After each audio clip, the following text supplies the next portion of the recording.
বন্ধুরা, আজকে কাঁঠালের দানা দিয়ে এমন একটা রেসিপি নিয়ে চলে এসেছি যেটা আমি গ্যারান্টি দিয়ে বলতে পারি তোমরা অনেকেই এখনো খাওনি। একবার ট্রাই করো, খেতে অপূর্ব হয়। বুঝতেই পারবে না যে এটা কাঁঠালের দানা দিয়ে তৈরি, এতটাই ভালো খেতে হয়। একদম ইউনিক রেসিপি, আর বানানোটা খুব একটা কঠিন নয়। চলো দেখে নেওয়া যাক রেসিপিটি। আমি নাফিসা, তোমরা দেখছো flavour and fest by Nafisa. চ্যানেলে নতুন বন্ধু হলে রিকোয়েস্ট করবো চ্যানেলটাকে সাবস্ক্রাইব করে পাশে থাকা নোটিফিকেশন বেলটাতে ক্লিক করে দিও পরবর্তী আপডেটগুলোর জন্য। আর যারা ফেসবুক পেজ থেকে দেখছো তাদেরকে অনুরোধ করবো পেজটাকে প্লিজ ফলো করে দিও। তো শুরু করছি। এখানে বেশ কিছুটা কাঁঠালের দানা নিয়ে নিয়েছি। আমাদের বাড়িতে একটা কাঁঠাল গাছ আছে, তো স্বাভাবিকভাবেই দানা প্রচুর হয়েছে। তো দেখো, দানাগুলোর উপরে যে সাদা অংশটা সেটা আমি ছাড়িয়ে ফেলেছি। দানাগুলোকে প্রথমে ধুয়ে ভালো করে রোদে দুদিন শুকিয়ে নিয়েছিলাম। উপরের অংশটা সাদা হয়ে গেলে সেটাকে ছাড়িয়ে ফেললাম, আর তারপর এগুলোকে দু টুকরো করে নিচ্ছি।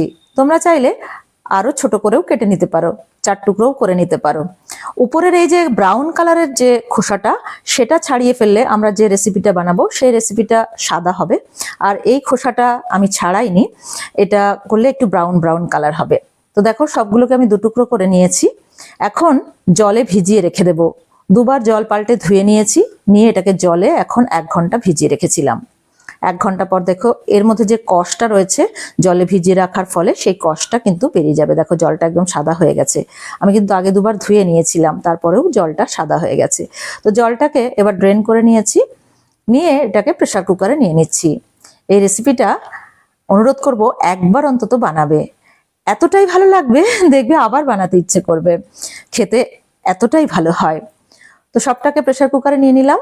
দিয়ে দিচ্ছি সামান্য একটু লবণ, আর দিয়ে দেব দেখো এখানে নারকেলের দুধ। একটা মাঝারি সাইজের নারকেল থেকে মিক্সিতে দুধ বানিয়ে নিয়েছিলাম, সেটা দিয়ে দিলাম। দুধের পরিমাণটা এতটা দিতে হবে যাতে এই যে কাঁঠালের দানাগুলো সেগুলো পুরোপুরি ডুবে থাকে। নারকেলের দুধের পরিবর্তে গরুর দুধ বা লিকুইড যে কোনো দুধ ব্যবহার করতে পারো। আবার কেউ কেউ জল দিয়েও করে, তবে এই দুধ দিয়ে করলে কিন্তু টেস্টটা দারুণ হবে। তো এবার এটাতে 10 থেকে 12টা আমি হুইসেল দিয়ে নেব মিডিয়াম ফ্লেমে। 10 থেকে 12টা হুইসেল দেওয়ার পর প্রেসারটা আপনা থেকেই বের হতে দেব, তারপরে খুলে দেখাচ্ছি। দেখো, এটা সেদ্ধ করে নিলাম নারকেলের দুধ দিয়ে আর সামান্য একটু লবণ দিয়ে। এটা সুন্দরভাবে সেদ্ধ হয়ে গেছে। জলটা এতেই শুকিয়ে ফেলতে হবে, যদি জল বা দুধ যেটাই দাও না কেন, যদি পরিমাণটা বেশি থাকে তাহলে একটু জ্বালিয়ে শুকিয়ে নিতে হবে। তারপর এটাকে মিক্সিতে পেস্ট করে নিয়েছি। দেখো, এরকম স্মুথলি পেস্ট করে নিতে হবে। এইবার আমরা কড়াইতে ওভেনের উপরে নিয়ে নিচ্ছি ঘি। এখানে 1/4 কাপ পরিমাণ ঘি নিচ্ছি। আমরা পুরোটাই ঘিতে বানাবো, তবে তোমরা চাইলে ঘি আর রিফাইন্ড অয়েল মিশিয়েও করতে পারো। ঘিটা ভালোভাবে গরম হয়ে গেলে দিয়ে দিলাম 2 টেবিল চামচ পরিমাণ কাজু। গোটা কাজুগুলোকে আমি ভেঙে অর্ধেক করে নিয়েছিলাম। দিয়ে এটাকে 20 থেকে 30 সেকেন্ড মতো লো ফ্লেমে ভেজে নিলাম। হালকা ব্রাউন কালার হয়ে গেলে দিয়ে দিলাম 1 মুঠো কিশমিশ। কিশমিশটাকে বেশিক্ষণ ভাজবো না, পুড়ে যাবে। 10 থেকে 15 সেকেন্ড মতো নাড়াচাড়া করে নেব। ফ্লেমটা একদম কমানো আছে, না হলে পুড়ে যাবে। তো ভাজা ভাজা হয়ে গেছে। এইবার এটাকে সাইড করে নেব। নিয়ে আমরা এখানে অ্যাড করে দিচ্ছি 8টা এলাচ, আর দিয়ে দিচ্ছি একটা 2 ইঞ্চি মাপের দারচিনির টুকরো। 10 সেকেন্ড মতো নাড়াচাড়া করে নেব। ফ্লেমটা লো মিডিয়ামে আছে। সুন্দর একটা গন্ধ বেরোচ্ছে। খুব সুন্দর গন্ধ বেরোলে আমরা এবার যে কাঁঠালের দানার পেস্টটা বানিয়ে রেখেছিলাম সেই পেস্টটা দিয়ে দিচ্ছি। দেখো, পেস্টটা একটুখানি সময় রেখে দেওয়াতে এটা কিন্তু অনেকটা গাঢ় হয়ে গেছে, একটু টেনে নিয়েছে। তো সেই পেস্টটা দিয়ে দিলাম। দিয়ে এবার আমরা নাড়াচাড়া করে নেব। আর বিশেষ কোনো কাজ নেই। এবার এটাকে নাড়াচাড়া করতে করতে যতক্ষণ না ঘন হয়ে প্যানের গাটা ছেড়ে দেবে ততক্ষণ পর্যন্ত আমাদের রান্না করে নিতে হবে। তবে মাঝখানে কিছু কিছু জিনিস অ্যাড করতে হবে এর মধ্যে। দেখো, আগুনে দেওয়ার সাথে সাথে এটা একটু লিকুইড হয়ে যাচ্ছে, আস্তে আস্তে একটু পাতলা টাইপের হয়ে যাচ্ছে। এরপর যখন আমরা এতে চিনি দেব তখন আরো একটু পাতলা হয়ে যাবে। তো মিনিট 5 এটাকে এইভাবে নাড়াচাড়া করে নিলাম। নিয়ে দেখো কতটা পাতলা হয়ে গেছে। ফ্লেমটাকে মিডিয়ামে রেখেছিলাম। এইবার এই পর্যায়ে আমরা এর মধ্যে চিনি অ্যাড করব। এখানে দিয়ে দিচ্ছি 3/4 কাপ চিনি। এটা হাফ কাপ মেজারমেন্ট, হাফ কাপের মেজারমেন্ট। তো হাফ কাপ 2বার করে দিলাম। একবার অর্ধেক কাপ দিয়েছি, একবার ফুল কাপ দিয়েছি, তার মানে 3/4 কাপ চিনি আমরা অ্যাড করলাম, পরে লাগলে আরো একটু দেব। এবার চিনিটা যতক্ষণ না গলে যাচ্ছে ততক্ষণ এটাকে নাড়াচাড়া করতে হবে, ফ্লেমটা মিডিয়ামে আছে। দেখো আরো কিছুটা পাতলা হয়ে গেছে, চিনি দিলে আগেই বললাম একটু পাতলা হবে, তো পাতলা হয়ে গেছে।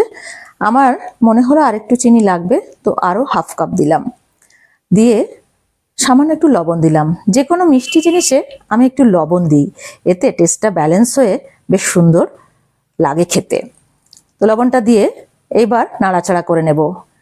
চিনিটা ঠিকমতো হয়েছে, তোমরা মিষ্টি কতটা খাও সেই বুঝে চিনির পরিমাণটা বাড়িয়ে কমিয়ে নিতে পারো, বা চিনির পরিবর্তে বাতাসাও ইউজ করতে পারো।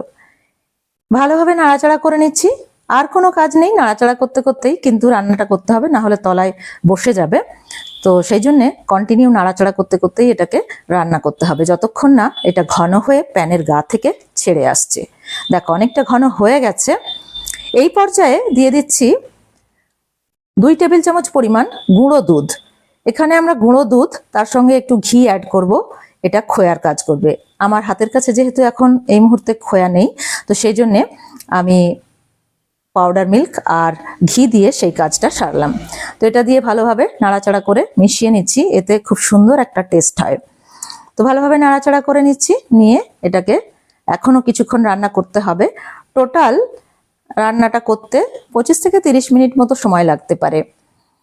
তো দেখো নাড়াচাড়া করে নিচ্ছি, অনেকটাই ঘন হয়ে গেছে। সমানে কিন্তু নাড়াচাড়া করতে হবে, এই ধৈর্য ধরে এই কাজটাই কিন্তু করতে হবে, না হলে তলায় বসে যাবে, টেস্টটা ভালো হবে না পুড়ে গেলে। এবার শেষের পথে আমাদের কাঁঠালের দানার হালুয়া দিয়ে দিয়েছি, 1/2 চা চামচ পরিমাণ এলাচ পাউডার আর আরো 1 টেবিল চামচ পরিমাণ ঘি। এই নামানোর সময় ঘিটা দিলে খুব সুন্দর একটা ফ্লেভার হয়। তো হয়ে গেছে আমাদের রান্নাটা, গা ছেড়ে দিয়েছে, গ্যাসের ফ্লেমটাকে অফ করে দিয়েছি। এবার সাথে সাথেই একটা ফ্ল্যাট প্লেটে এরকম একটু ঘি ব্রাশ করে নিচ্ছি, প্রয়োজনে অয়েলও ব্রাশ করতে পারো। ঘি ব্রাশ করে নিলাম, নিয়ে এবার আমরা যে হালুয়াটা বানালাম সেটা এই প্লেটে ঢেলে দেব। আমাদের কাঁঠালের দানার হালুয়া একদম রেডি হয়ে গেছে। একবার বানিয়ে দেখো, খেতে কিন্তু অসাধারণ হয়।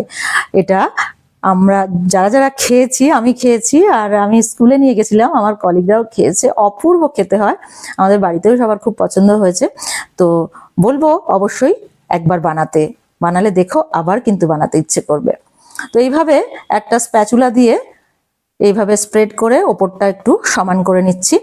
তারপর ওপর থেকে কাজু, আমন্ড আর পেস্তা একটু কুচিয়ে রেখেছিলাম, সেটা দিয়ে দিচ্ছি।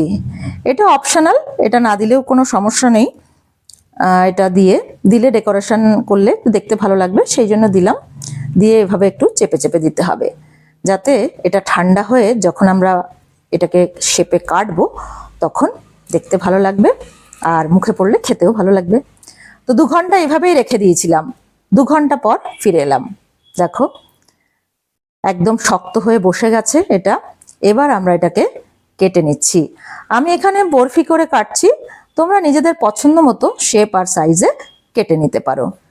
তো এখানে আমি বরফি মতো করে কেটে নিচ্ছি। এটা খেয়ে একদমই বোঝা যাবে না যে এটা কাঁঠালের দানা দিয়ে তৈরি, এতটাই খেতে ভালো হয়েছিল।